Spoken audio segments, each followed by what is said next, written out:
The year was 1897, and the storm that night over Grenswick was like nothing the townsfolk had ever seen. Lightning split the skies in jagged veins, and rain lashed against cobblestones until the streets ran like rivers. But while most homes shuttered themselves in darkness, one house glowed unnaturally bright at the far end of Whitlock Street. It was the house of Dr. Elias Harrow. Behind those walls, something unholy stirred. Elias's laboratory reeked of smoke, brine, and scorched metal. Jars of organs floated in yellow fluid along the shelves, their distorted faces seeming to watch him. Instruments lay scattered across the table, scalpels glinting like teeth, syringes filled with black ichor, coils of copper wire snaking over the floor, and at the center of it all, strapped tightly to an iron slab, lay his subject. The man was alive barely, his chest rose in shallow bursts, his eyes glazed with opium, yet flickering with the dim light of terror. His wrists and ankles were locked in place with iron cuffs, wires pierced his flesh, disappearing into a machine beside him, a monstrous construction of pistons, gears, and valves that pulsed like a mechanical heart. Elias adjusted a lever with trembling hands. His eyes were wide, pupils dilated as though he had seen something forbidden and could not look away. "Do you hear it?" he whispered, though no one else was in the room. "The storm, it speaks, the current is ready." Thunder rumbled above, shaking the foundations of the house. The machine answered with a hiss of steam. Elias bent over his journal, scribbling feverishly. A November 14th, tonight, the veil is thinnest, tonight, the dead shall not remain dead. His hand smeared ink across the page as the subject gave a muffled cry through the gag. Elias looked up, almost tenderly. "Do not fear," he murmured. "You will be remembered in ways no man has before. You will be the bridge." Then he pulled the master switch. The room erupted in light.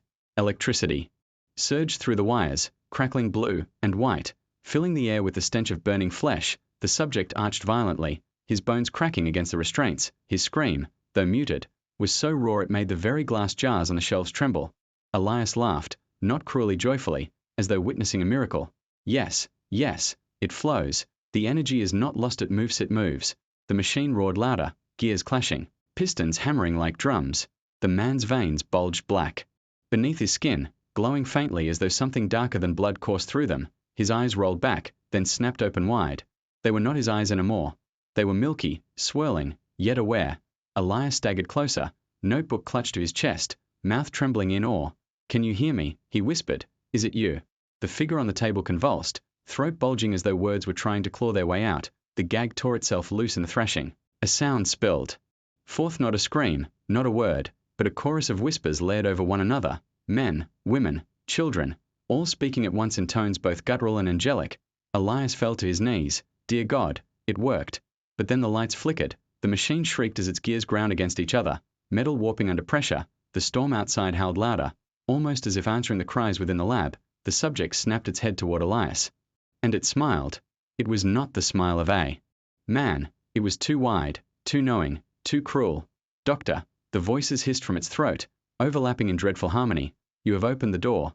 Elias froze, his grin faltering. "The door? What door?" The restraints burst. Metal bent outward as though struck by invisible force. The subject sat up, spine cracking audibly with each movement, eyes locked on Elias. The machine behind it exploded in sparks, plunging the room into rolling shadows broken only by the lightning flashing through the windows. The figure slid off the table, dragging its bare feet across the stone floor. Each step echoed like a death knell. Elias stumbled back into shelves, jars shattering around him, spilling cloudy fluid and pale shapes that slapped wetly onto the floor. He didn't notice. He could only stare. "Stay back," Elias whispered, voice breaking. "You're not ready. You're not stable." The thing tilted its head unnaturally far, bones creaking. The storm outside cracked, rattling the house as if the heavens themselves tried to tear it apart, and then it lunged. The lamp shattered, plunging the house into blackness. Elias's scream rose above the thunder, echoing down Whitlock Street. Neighbors later swore they heard it, but when they peered through their curtains, they saw only one thing: two shadows moving inside Elias's windows, one man-shaped, and one not. From that night on, Dr. Elias Harrow was never seen again in daylight. The days following the storm were strangely quiet on Whitlock Street.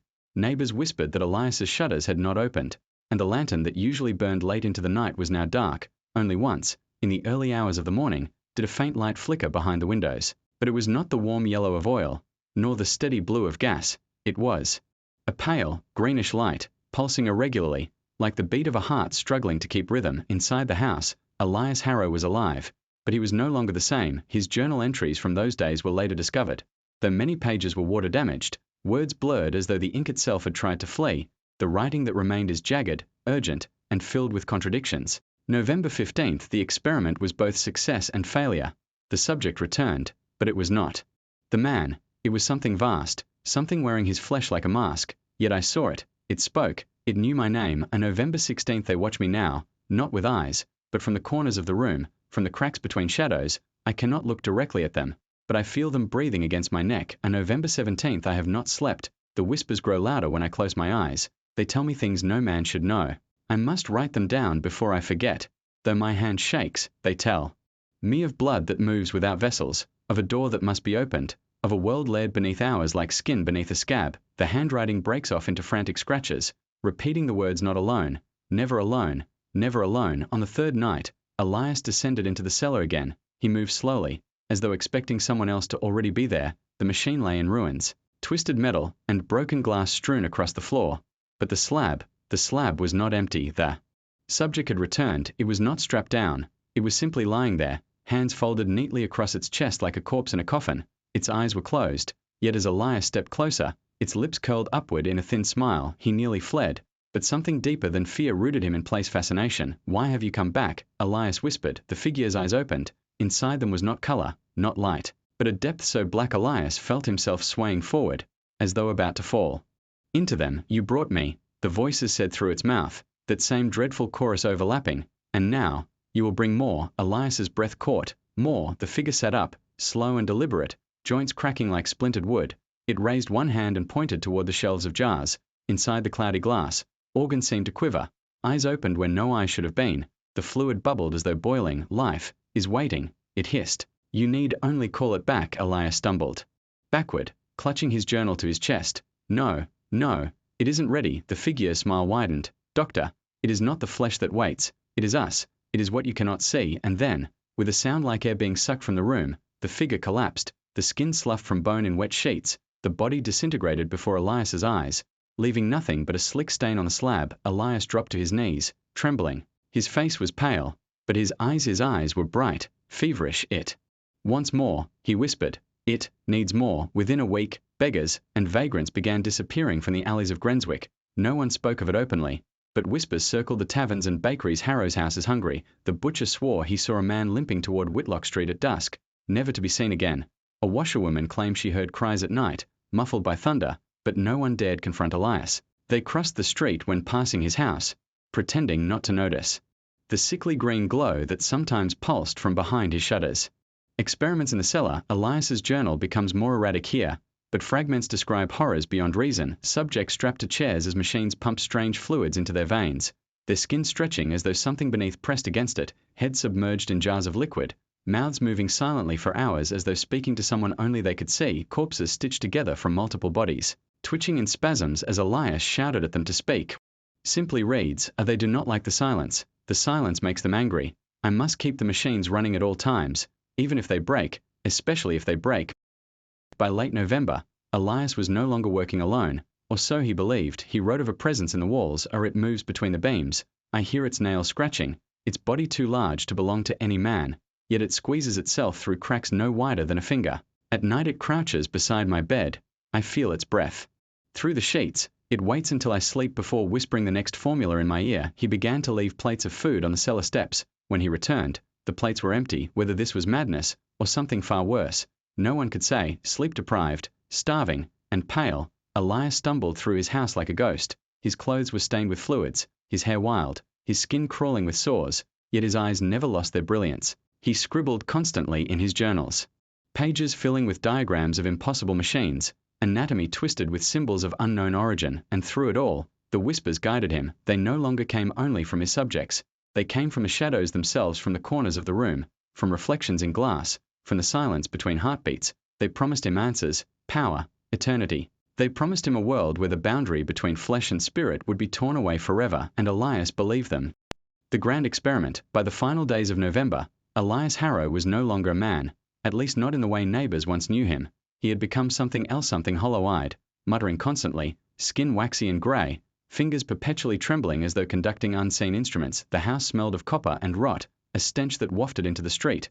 The few who dared pass swore they heard mechanical groans from deep inside, and sometimes worse voices whispering through the walls. Not one voice, but dozens, all speaking at once, all in tones that did not belong to the living. No one dared knock, no one dared ask, and so the doctor was left alone with his growing obsession. Elias's journal during this time becomes nearly unreadable, his handwriting degraded into manic scratches, but from what scholars could decipher, he was building something greater than all his earlier machines combined. November 26th, the whispers have grown impatient. They tell me I must open the door fully, not a crack, not a glance, but wide, a passage for them to step through.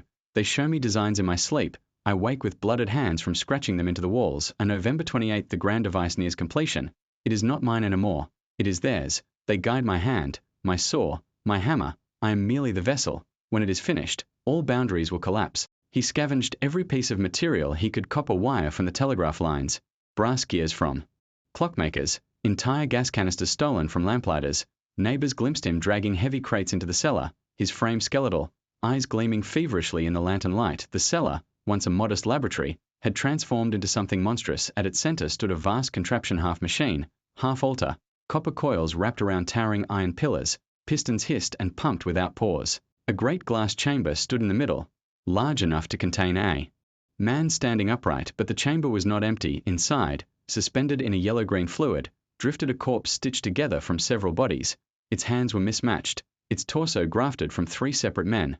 Its face was concealed behind a mask of copper plating, tubes running from its mouth to the machine's heart. Elias called it the conduit. The final entry on November 30th, Elias wrote his last coherent journal entry: tonight, the veil tears, tonight, I will open the door wide. If I succeed, death will be undone. If I fail, may God have mercy on this house. Though I doubt he watches anymore. The ritual, the storm that night returned as if summoned, thunder cracking, rain lashing, winds howling like a chorus of the damned. Elias descended into the cellar, his lantern trembling in his grip. He wore his blood-stained surgeon's apron, journal tucked beneath his arm. His lips moved silently, repeating the formula the whispers had taught him. The conduit floated in the chamber, unmoving, eyes closed behind its copper mask. Elias threw the master lever. The machine roared to life. Sparks erupted from the coils, bolts of electricity dancing along the iron pillars. The pistons thundered.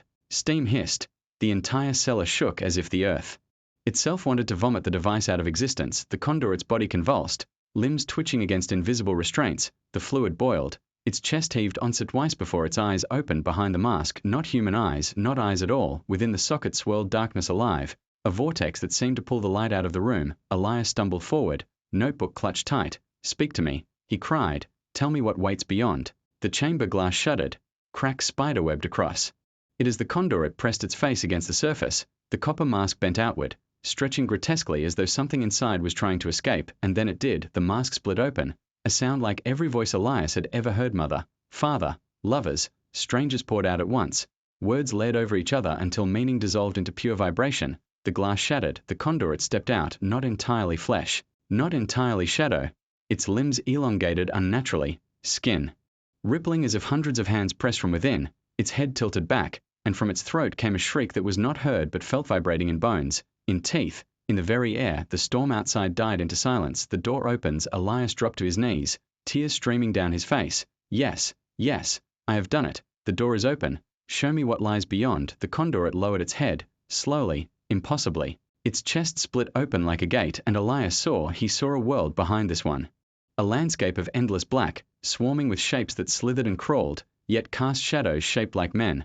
He saw towers of bone rising into skies of smoke. He saw oceans of teeth grinding against each other in waves, and within that place, countless eyes turned toward him, noticing him, focusing on him. The whispers became a roar. Welcome, Doctor, Elias screamed, clutching his head as blood poured from his nose and ears. He staggered backward, but the conduit's chest continued to open. Wider, wider, the doorway yawning like a maw. Shapes began to spill through, hands first, too many hands, faces that stretched and melted into others, bodies formed of black smoke and twisted limbs. They crawled out of the conduit, filling the cellar, pressing against the walls, writhing, hissing. The house groaned, beams snapped, windows shattered outward. The green light pulsed against the storm clouds above. No one saw what happened inside those final minutes, but neighbors described the scene. The house shook violently, glowing from within like a lantern about to burst. A noise unlike anything human tore through the air, half scream, half laugh, half song.